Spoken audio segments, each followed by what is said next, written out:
In this video I'm going to focus on this. No, not on the exhaust system, but rather on what comes out of it. Because this car smells. And on top of that it's running super rough. Now the real issue of course lies under the hood. I'll be removing the throttle body, EGR valve and intake manifold to clean out 20 years of carbon buildup. Now this is all part of a bigger project to rejuvenate this car. So subscribe to the channel and you won't miss future videos. Now let's get started. Before doing anything, I disconnect the battery, as I'm going to unplug a lot of connectors. Now, let's start with removing parts, starting with loosening two hose clamps and putting the intake duct aside. As you may have spotted by now, this is the 1.6 liter engine, which I know wasn't available in the NB in all markets. I know that for other engines and model years the engine layout differs a bit, with, for example, the EGR valve being on the back of the engine instead of the front. The general order and principles should still hold true though. The next step is to disconnect the throttle cable by turning the cam and pushing the cable end out to the side. And after that I break loose and then remove the two bolts and two nuts securing the throttle body to the intake manifold. And of course the order in which I work isn't necessarily the only way, or the best, it just worked for me. Now, it's easy to lose bolts, or forget where they go when it's time to reinstall. Therefore, I roughly mark the part layout on a piece of cardboard and push bolts in their equivalent positions. Now, I'm going to disconnect a ton of hoses and plugs, and to make sure I don't forget to reconnect them, I attach painter's tape, marking their original position to each of them. As I said, I didn't necessarily do the work in the optimal order, because perhaps removing this hose would have been far easier with the throttle body still firmly attached, but it works. Now, the plier I use is intended for interior clips, but it works fairly well for hoses. Often a little bit of twist and pull and a flathead screwdriver work well enough, so no worries if you don't have this tool. And whenever I disconnect the coolant hose, I use a bolt inside the cut-off fingers of a rubber glove to plug the hole and prevent coolant from leaking everywhere. And as you can see, the idea of adding a rubber lining originated here, as the lines were still leaking when I used just a bolt. Now finally the throttle body can be taken off, and a quick inspection shows there is a ton of caked up carbon on the inside. And that the edges of the butterfly valve even stick a little bit to the throttle housing, so it's definitely due for a cleanup. And now that the throttle body has been removed, the EGR valve becomes visible. But first I remove the throttle cable bracket from the intake manifold. I use tape to secure the two 10mm bolts on the bracket so as not to lose them. Next we'll disconnect the small hoses connected to the intake manifold. There are two, one that goes to the left, which can be disconnected in the middle, and one on the right, which you can push off using, for example, one of these plastic tools, or by using a flathead screwdriver. Then a bracket with some wiring. I re-secure the bolt in the intake manifold, again making sure that it won't get lost.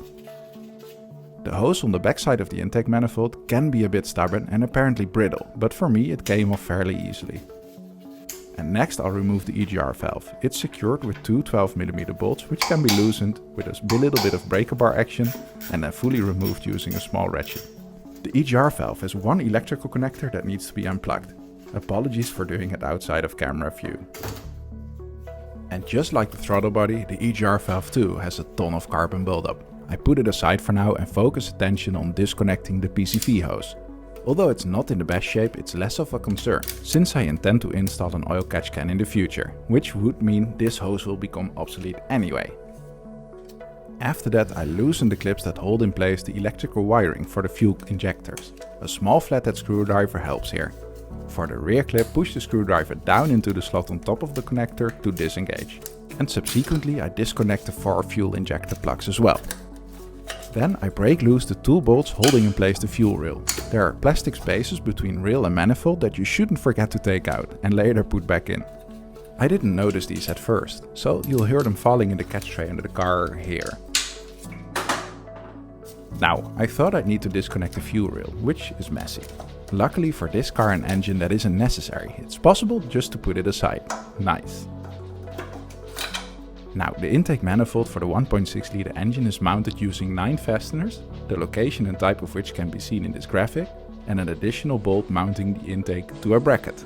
And as it's a bit hard to see where some of the bolts are, because they are hidden by wiring, these are their locations. And on the bottom the manifold is fastened using nuts and bolts right below each intake runner. nuts on the left and right, and bolts in the two middle positions. Now, taking these bottom fasteners out is not easy, but there's just enough space to see the 12mm socket, and subsequently push in an extension, and then a ratchet. So having a fairly expansive set of extensions helps a lot. Easy, but with some patience it's possible to undo all 4 fasteners using this method.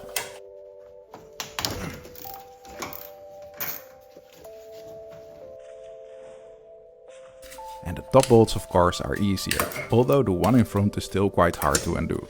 An open-ended wrench helped. I break them loose, pull them out and store them in the cardboard. And now the last remaining bolt holding the entire manifold to the bracket can be removed. And here I'm an idiot, because I knew that as soon as I pulled off the intake manifold, cooling fluid would spill out, and I was prepared with a catch tray. However, due to the angle in which I pulled off the intake, cooling fluid made its way into the intake port.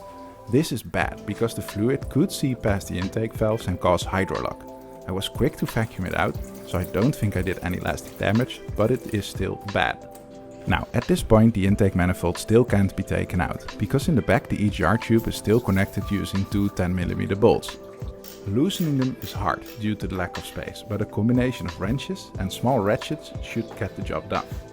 I then push the tube out of the way using a large screwdriver, while being careful not to damage the gasket, which I put aside for future reuse. The intake manifold is now almost free.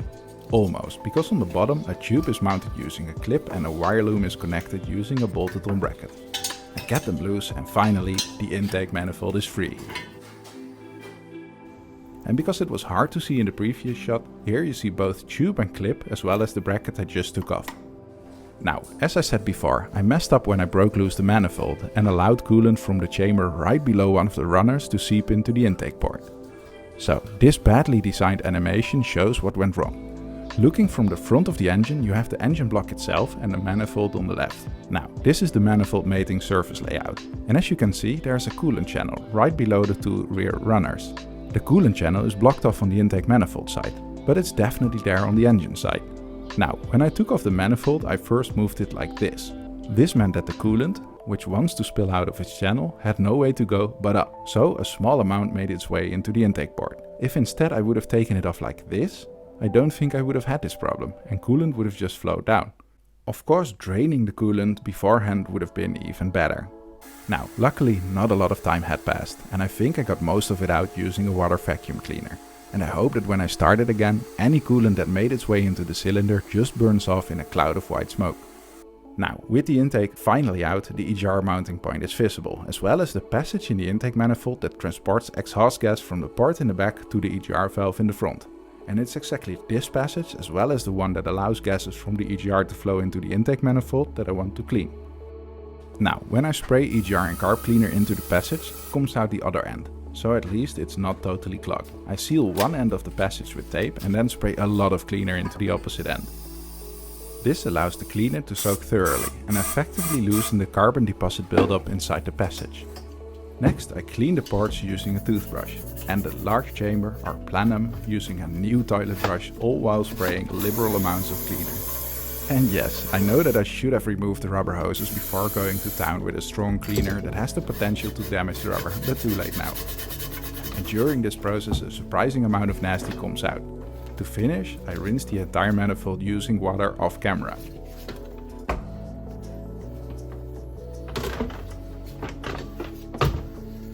And now it's time for the EGR valve, which can be cleaned using a toothbrush. Of course, the EGR cleaner is meant specifically for this, so it really works quite well. Next I move on to the throttle body, which has a lot of carbon buildup on the inside of the butterfly valve, but also around the border, which could hamper the closing and opening of the valve. So again I use a toothbrush and a lot of spray to get it clean. And of course don't forget the edges of the throttle blade itself. And it's looking a lot better. No more sticky valve and no more thick layer of carbon. To finish the cleaning process I let the valve soak in cleaner one last time. Now, after rinsing with water and letting it dry, it's time to reinstall everything. Before reinstalling the manifold, I clean the mating surface using a lint-free towel and brake cleaner, and then see the brand new intake manifold gasket into place.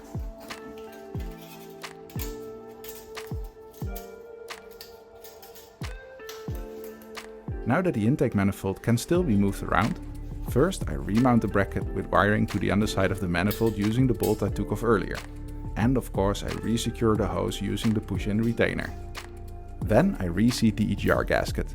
After that the manifold can be positioned back into place, aligned correctly on the studs. Making sure that the EGR tube can be mounted on the intake manifold required some persuasion with a large screwdriver. Again, be careful not to damage the gasket. And by now the 4 bottom bolts, 5 top bolts and the 1 bolt mounting the manifold to the bracket can be resecured. It requires patience and mostly the use of various extensions. And of course the top bolts again are quite a bit easier than the bottom ones.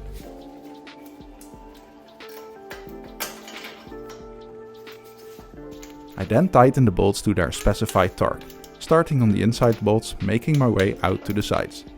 As you can see, at this point I already connected the PCV hose, but that proved to be a bit premature, as you'll see later. Now I secure the EGR tube back into place, and while I'm at it I connect the hose and reseat the spring clamp. Now, as I said, the PCV hose is in the way, so I removed it again, after which the fuel rail can be wiggled back into place. And don't forget to reinstall those fuel rail spacers. Apologies for the bad camera angle, but I hope it's clear what happened here. Then I carefully situate each injector in their designated part on the intake manifold. And I last check that all fuel injectors are properly aligned, and I torque the 2 bolts down. After which I reconnect the 4 fuel injectors and clip the electrical wiring back into place. And now is the time to install the PCV hose, using the 2 spring clamps to make sure it won't suddenly pop off. The vacuum hose on the left side of the manifold can be reinstalled, as well as reconnected in the middle where I detached it before. Then it's time to reseat the small hose on the bottom of the intake. It's hard to see in this shot, but it's a 90-degree connection between manifold and engine block. Then I reconnect the bracket holding the wiring on top of the intake manifold. And now it's time to reinstall the EGR valve, repurposing the old gasket which was still good. I struggled with the mounting position a bit, but it only fits one way, so I reseat the bolts and torque them down. Next up, the throttle body. A quick clean and the cleanup gasket and throttle body can be reinstalled. Now, if you're paying close attention, you'll see that in these shots the EGR valve is missing again. This is due to me originally installing it in the wrong order. I changed the video order around so that it's the correct mounting order. So please ignore the sudden disappearance, it will be back soon.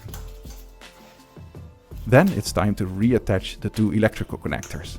It's hard to mix them up, as one of them can only reach the connector in the top right corner of the throttle body. And after that the 2 coolant hoses. And of course I make sure to properly reseat the hose clamps. I undo the tie wrap I used to hold the hose upright to prevent spilling, and reseat this last hose as well.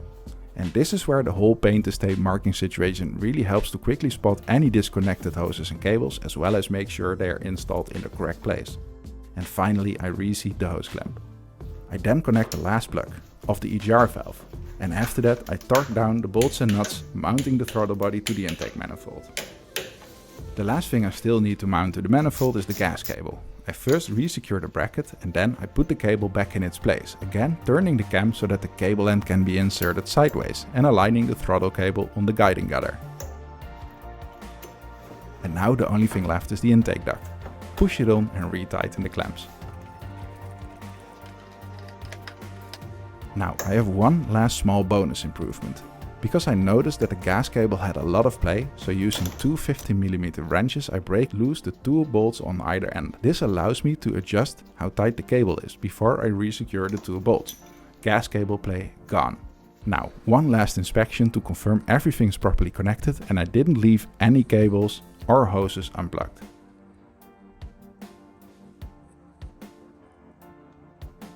Now, this job is done. Next up is the valve cover, and I'm fairly sure the oxygen sensor stopped working some time ago. But that's for the next video. See you then.